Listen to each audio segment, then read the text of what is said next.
Big Shaq sees a 90-year-old man pushing shopping carts to buy food, and then he does something surprising.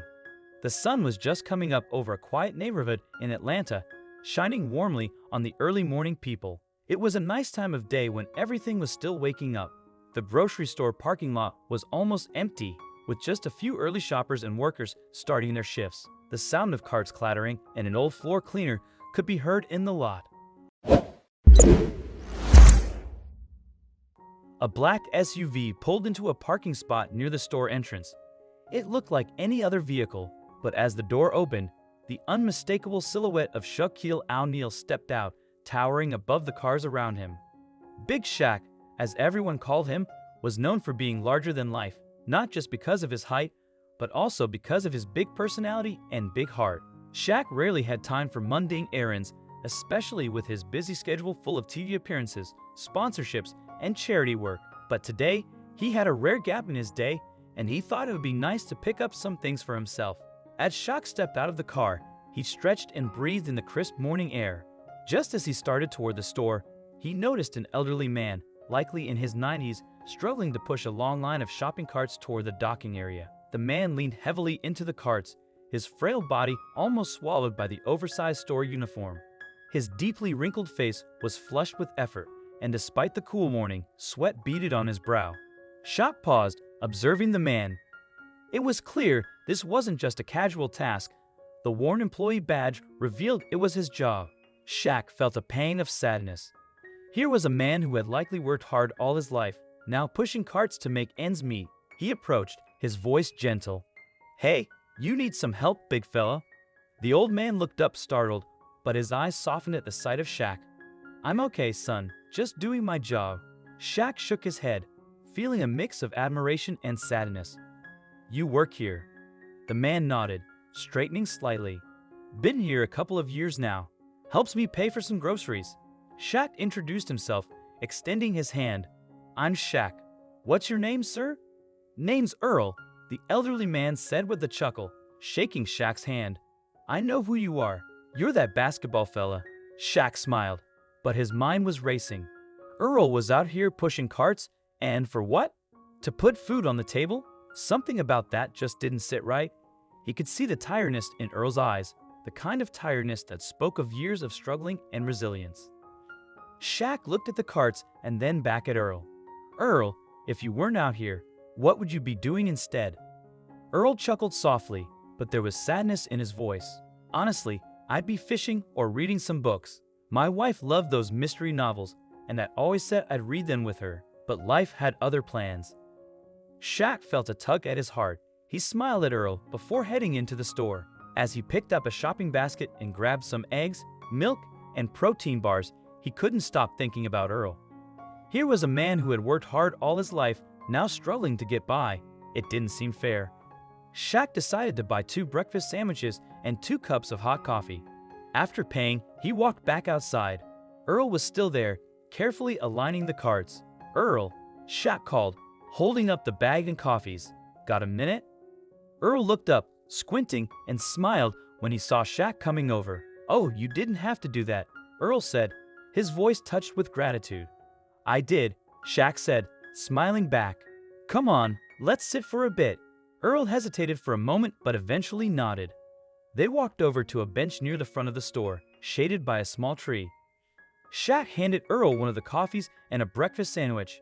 "Thank you," Earl said softly as he unwrapped the sandwich. "I wasn't expecting this." "No problem, Earl," Shaq said, taking a sip of his coffee. "I figured we could chat for a bit if you're not too busy, that is." Earl laughed dryly.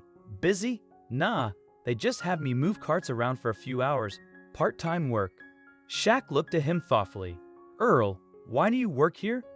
Earl took the bite of his sandwich, chewing slowly as he seemed to consider the question. Finally, he sighed. "I worked at a factory most of my life. It was good work, decent pay, and I had a retirement plan I was counting on. But then my wife got sick, cancer. Medical bills ate up everything we had. We sold the house and burned through all our savings. After she passed, I didn't have much left. Social Security helps, but it ain't enough for rent, utilities, and medicine. So I took this job just to keep my head above water." Shaq frowned, his coffee untouched in his hands. He looked at Earl, humbled by his resilience. "That's not right, Earl. No one should have to go through that, especially not after a lifetime of hard work." Earl just shrugged, a faint smile on his face. "Life's life, son. You make do." Shaq nodded, but inside he felt a growing determination. He wasn't going to leave it at that. "Earl," Shaq said after a long pause, "do you have any family? Kids? Anyone to help out?" Earl shook his head. "No kids. My wife and I wanted them, but it just never happened. Most of my family's gone now. It's just me." Shaq sighed, as though coming to a decision. He reached into his pocket and pulled out his wallet, taking out a small stack of crisp bills, hundreds. Earl's eyes widened as Shaq placed the money on the bench between them. "Earl, I want you to take this," Shaq said firmly. "Use it for your bills, get some groceries, and get whatever you need." Earl stared at the money, then looked back at Shaq, his eyes filled with shock and confusion. "I can't take this, son. It's too much. I can't." "You can, and you will," Shaq said, smiling gently. "Look, Earl, I've been blessed. I've got more money than I could ever spend, and it's not about keeping it all to myself. It's about helping out people when I can. You've worked hard your whole life. Let me help you out." Earl hesitated, his hands trembling slightly as he glanced at the money, then back at Shaq. I don't even know how to thank you for something like this." Shaq shook his head, his warm smile reassuring. "You don't need to thank me, Earl, but I do have one condition." Earl blinked, caught off guard. Shaq grinned. "You've got to promise me you'll work less and enjoy your life." "Earl, you've earned it. And one more thing, you've got to take me fishing sometime. You said you'd love it, and I've never been." Earl chuckled, despite the tears welling up in his eyes. "You've got yourself a deal, Shaq." Shaq nudged the money closer to him. "Good. Now take it and do something for yourself. You deserve it." With shaky hands, Earl finally picked up the stack of bills, holding it like it might vanish at any moment. He looked up at Shaq, his voice breaking. "Thank you, son. You don't know what this means to me." Shaq smiled, standing up. "I think I do, Earl. Now go get that book you were talking about, a good mystery, something your wife would have liked. And remember, you're not alone." Earl nodded, wiping his eyes with the sleeve of his uniform. "You've given me more than just money today, Shaq. You've given me hope." Shaq smiled and patted him on the shoulder. "That's all I wanted, Earl. Now go get that book you mentioned, and remember our fishing trip." As Shaq walked back to his car, Earl watched him leave, feeling a sense of hope he hadn't experienced in years. He clutched the money tightly, afraid to put it away, as if the moment might vanish. "Thank you, Shaq," Earl called out, his voice trembling. "God bless you." Shaq turned back, waving and smiling warmly. Earl sat quietly on the bench, watching as Shaq's car disappeared down the street. For the first time in a long while, he felt the weight lift from his shoulders. The worries about bills, rent, and food faded, leading back, the warm morning sun on his face. He thought of his late wife and whispered, "I'm going to be okay. I'm going to live." What do you think of this story? Let us know in the comments section. I hope you enjoyed this story.